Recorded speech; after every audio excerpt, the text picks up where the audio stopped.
नमस्कार बदलापूरकरांना, आपल्यासाठी अपडेट. आपल्या बदलापूरमध्ये जानवी लॉन मध्ये सुरू झालेला आहे श्री सप्तरंग इव्हेंट. हा इव्हेंट 3 दिवस असणार आहे, 5 जून ते 7 जून. टायमिंग असणार सकाळी 11 वाजल्यापासून रात्री 9 वाजेपर्यंत. या सप्तरंग इव्हेंट मध्ये किती स्टॉल असणार आहेत आणि प्रत्येक स्टॉल वरती काय वस्तू असणार आहेत, चला आतमध्ये जाऊन बघूया.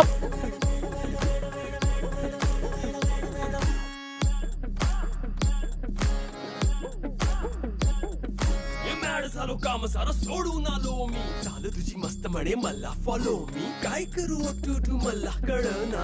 ड्रीम करतो आणि काही दिसना, काही सुचना.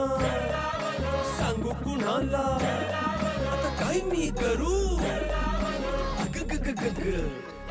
ऐन ज्वानीची नाजूकशी तू नार हो, साडी नऊवारी करी